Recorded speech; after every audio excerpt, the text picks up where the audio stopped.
തൂക്കിൽ നിന്ന് രക്ഷപ്പെടാൻ 10 ലക്ഷം ചെലവായി. ചെലവായാലെന്താ? പറഞ്ഞ പോലെ തന്നെ ആ പഹയൻ കാര്യങ്ങൾ കൈകാര്യം ചെയ്തില്ലേ? ആരുടെ കാര്യമൊക്കെ? ജുഗീന്ദർ, തമിഴ്നാട്ടിലെ ഓപ്പറേഷന് ഞാൻ ഏർപ്പെടുത്തിയ വാടക കൊലയാളി. അലി, മദ്രാസിലെ നമ്മുടെ ഏജന്റിനെ വിളിച്ച് എന്റെ വക നന്ദിയും ഒരു സ്പെഷ്യൽ സമ്മാനവും കൊടുത്തേക്ക്. ഓ, ഇക്ക ഒരാഴ്ച കഴിഞ്ഞിട്ടുള്ള കാര്യമല്ലേ, അതപ്പ നോക്കാം. നിങ്ങൾ ബേജാറാർപ്പിക്കുക.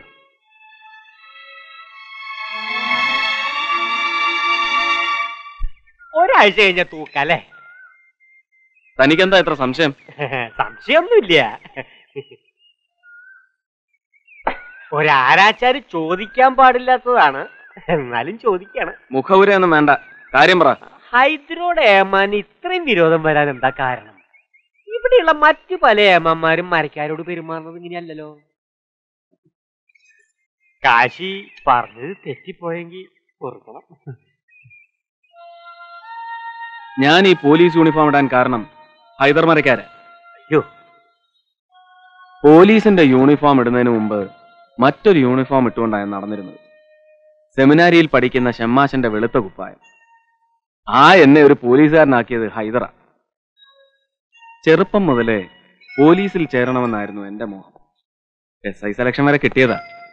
അപ്പോഴാണ് അറിയുന്നത് ഇരവേലിൽ മാത്യു നരിമാൻ ആറ്റുനോറ്റുണ്ടായ എന്നെ ഒരു പട്ടക്കാരനാക്കാൻ നേർച്ചയുണ്ട്. അപ്പച്ചന്റെ അമ്മച്ചന്റെ ആഗ്രഹത്തിന് കൊടുക്കാൻ ഞാൻ സമ്മതിച്ചു.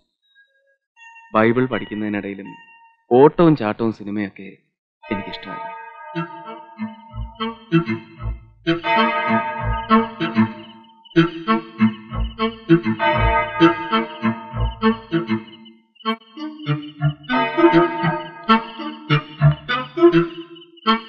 അന്നും പതിവ് പോലെ മറ്റുള്ളവരുടെ കണ്ണു വെട്ടിച്ച് ഞാൻ സെക്കൻഡ് ഷോയ്ക്ക് ഇറങ്ങി.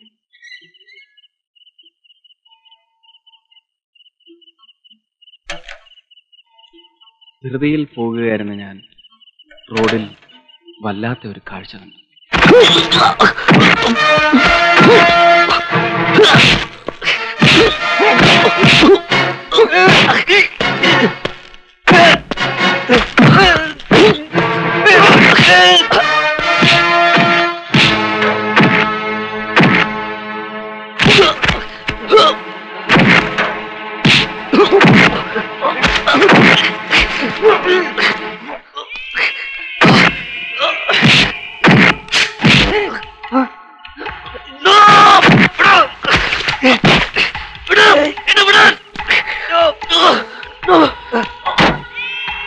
ജീവിതത്തിൽ ആകെ 2 പേരെ എന്റെ ദേഹത്തോട്ട് വേദനിപ്പിച്ചിട്ടുള്ളൂ.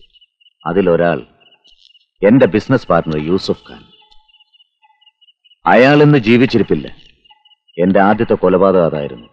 രണ്ടാമത്തെ ആൾ DIG മാരാർ, നിന്റെ ഡാഡി. ഒരിക്കൽ 24 മണിക്കൂർ എന്നെ അയാളുടെ കസ്റ്റഡി കിട്ടി.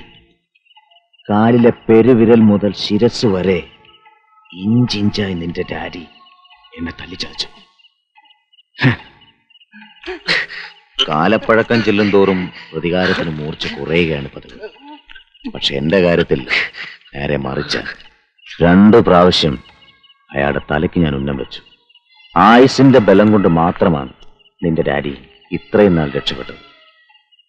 വീണ്ടും ഒന്ന് ശ്രമിച്ചാൽ ഹൈദർക്ക് അയാളെ കൊല്ലാം.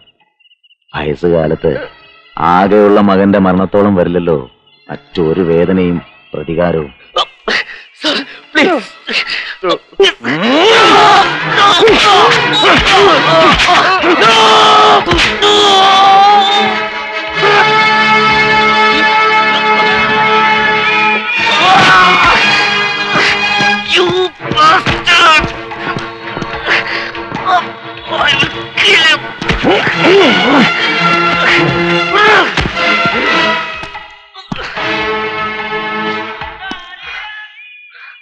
നിന്നോട് എനിക്ക് യാതൊരു വിരോധവുമില്ല.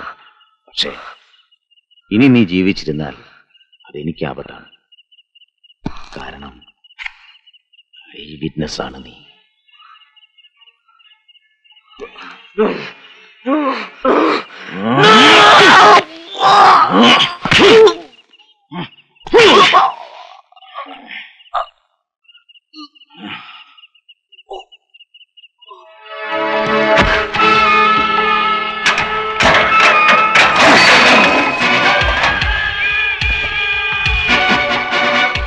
അലി, നാസർ, ആരാണ് നോക്ക്.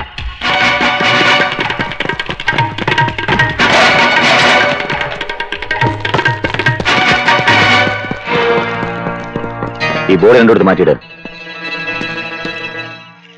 വേഗം.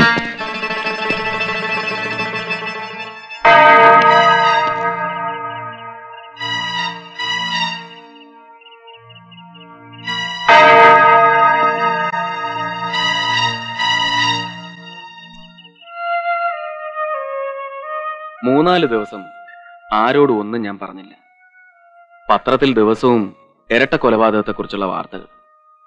ഞാൻ കണ്ട സത്യം ഏറെ നാൾ മനസ്സിൽ ഒളിച്ചു വയ്ക്കാൻ കഴിഞ്ഞില്ല. ആദ്യം സെമിനേരിയിലെ പ്രിൻസിപ്പൽ അച്ഛനോട് പറഞ്ഞു, പിന്നീട് അടുത്തുള്ള പോലീസ് സ്റ്റേഷനിലും അറിയിച്ചു. എന്നെ കാണാൻ വലിയ ഉദ്യോഗസ്ഥന്മാരാരെങ്കിലും വരുമെന്ന് ഞാൻ കരുതി. പക്ഷെ വന്നത് മറ്റൊരാൾ.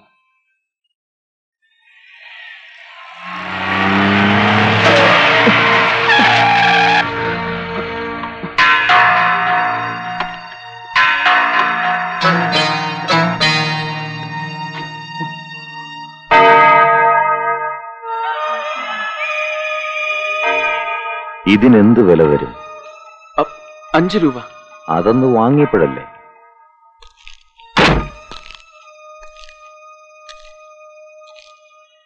ഇന്ന് ഞാനിതിന് 5 ലക്ഷം രൂപയാണ് വിലയിട്ടിരിക്കുന്നത്, അല്ലെങ്കിൽ അതിൽ കൂടുതൽ. ഷമ്മാശൻ സാക്ഷി പറഞ്ഞാലും കോടതി എന്നെ ശിക്ഷിക്കില്ല. പക്ഷെ മറിച്ച് സാക്ഷി പറഞ്ഞാൽ ഞാൻ ഷമ്മാശനെ ശിക്ഷിക്കും. ഈ കൈ ഒരുപാട് ചോര കണ്ടതാ. പക്ഷെ ഒരു പുരോഹിതന്റെ രക്തം ഇതിൽ പുരളരുത്. എനിക്കത് നിർബന്ധമുണ്ട്. പൊയ്ക്കോ, പൊയ്ക്കോളൂ.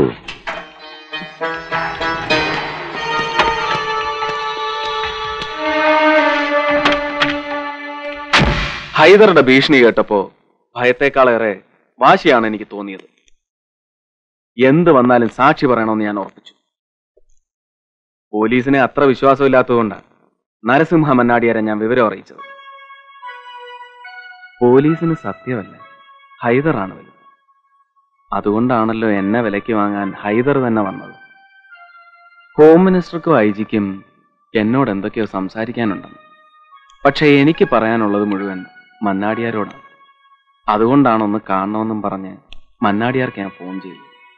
ഹൈദറുടെ കുത്തേറ്റ് വീരസിംഹം പിടയുന്നത് ഈ കണ്ണുകൊണ്ട് ഞാൻ കണ്ടതാണ്. ഒരു ഐഡന്റിഫിക്കേഷൻ പരേഡും വേണ്ട ഹൈദറെ എനിക്ക് തിരിച്ചറിയാൻ. കോർട്ടിൽ ഷമ്മാശൻ ഐ വിറ്റ്നസ് ആകുമ്പോൾ അതിന് വിലയുണ്ട്. പക്ഷെ ആ സത്യം പറയുന്നത് വരെയെങ്കിലും എനിക്ക് ജീവിച്ചിരിക്കണം.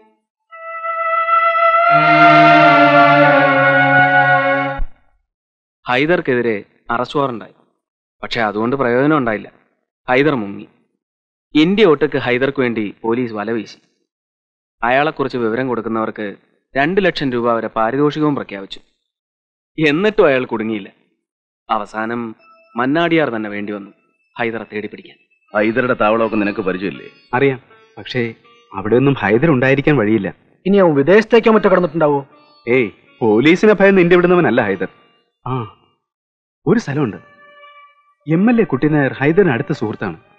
കുറച്ചു കാലം മുമ്പ് കുലശേഖരത്തിനടുത്തൊരു എസ്റ്റേറ്റ് ഹൈദർ അയാൾക്ക് വാങ്ങിക്കൊടുത്തിട്ടുണ്ട്. നിനക്ക് ആ സ്ഥലം അറിയോ? ആ, അറിയാം.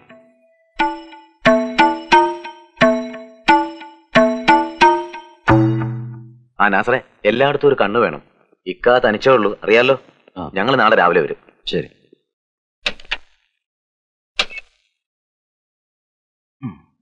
സൂക്ഷിച്ചോണേ.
നമ്മുടെ ഈ സ്ഥലം ആരോ മനസ്സിലാക്കിയിട്ടുണ്ട്.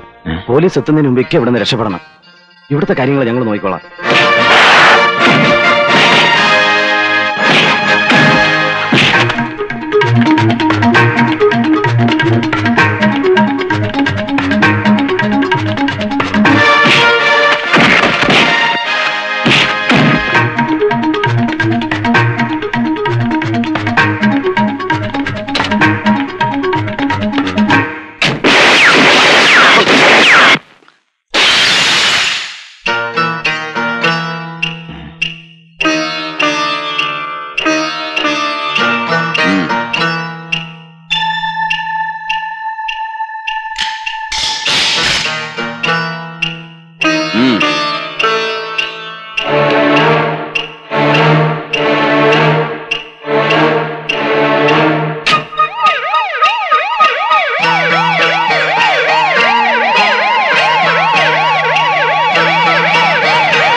സംശയിക്കണ്ട, ഹൈദരമരക്കാര് തന്നെ. ഇന്ത്യ ഒട്ടുക്ക് നിങ്ങൾ വലവീശിയിട്ടും ഇവൻ വീണില്ല. ഈ സാറന്മാരും അവരുടെ കീഴിലുള്ള 1.5 ലക്ഷത്തോളം പോലീസുകാരും നാടാകെ ഉഴുതു മറിച്ചു. പോരാഞ്ഞിട്ട് കാട്ടിക്കൊടുക്കുന്നവന് 2 ലക്ഷം രൂപ പാരിതോഷികവും പ്രഖ്യാപിച്ചു. എന്നിട്ടും ഈ നൊട്ടോറിയസ് ക്രിമിനലിനെ കിട്ടിയില്ല. എങ്ങനെ കിട്ടുക? ഹൈദരയുടെ ശമ്പളം വാങ്ങിക്കുന്നവർ തന്നെ ഹൈദര അന്വേഷിച്ചാൽ അവരെങ്ങനെ കിട്ടുക? അതുകൊണ്ടല്ലേ നിങ്ങളുടെയൊക്കെ മൂക്കിന്റെ തുമ്പത്ത് ഉത്തരവാദിത്തപ്പെട്ടവരുടെ സംരക്ഷണയിൽ തന്നെ ഇവൻ ഇത്രയും കാലം കഴിഞ്ഞത്. ഇവനെ ഈ റാസ്കലിനെ ആരാ പോലീസിന്റെ പണി ഏൽപ്പിച്ചത്? നിന്റെ തന്ത. മനുഷ്യര് കയറിയിരിക്കുന്നിടത്ത് കയറിയിരുന്ന് 4 കാലും വാലുമുള്ള ജന്തുവിന്റെ സ്വഭാവം കാണിക്കുന്നവനല്ലേ നീ? തോന്നിയാസം പറയുന്നോ? ഞാൻ ആരാണെന്നറിയാം നിനക്ക്? അറിയാം. ജനങ്ങളുടെ വിവരക്കേട് കൊണ്ടൊരു MLA. 15 വർഷം മുമ്പ് എന്റെ മുമ്പിൽ ഓച്ചാനിച്ച് നിന്ന എന്റെ ഡ്രൈവർ. അതിനു മുമ്പ് ആ കുടുംബത്തിലെ അരിവെപ്പുകാരന്റെ സഹായി ചേക്കുട്ടി. അതിനു മുമ്പ് അമ്മയുടെ ഗർഭപാത്രത്തിൽ സ്വന്തം അമ്മയ്ക്ക് പോലും തിരിച്ചറിയാനാവാത്ത ഒരു ബാസ്റ്റൻ. അല്ലാണ്ട് എന്താ നീ?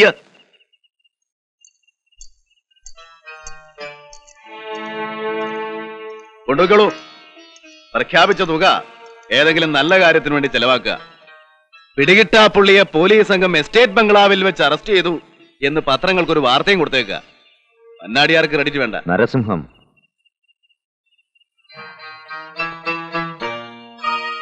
Narasimham, half man half lion. എനിക്കൊത്ത എതിരാളി. പക്ഷെ എന്തു ചെയ്യാം? അംഗം കുറിച്ചപ്പോ ഒരു സിംഹം അകത്ത്.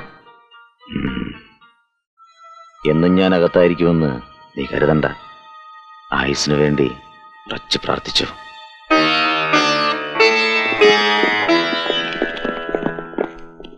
ഹൈക്കോർട്ടിലും സുപ്രീം കോർട്ടിലും കൊടുത്ത അപ്പീലുകളും ഹൈദർ പ്രസിഡന്റിന് നൽകിയ ദയാഹർജിയും തള്ളിക്കെട്ടാൻ നീണ്ട 3 വർഷമെടുത്തു.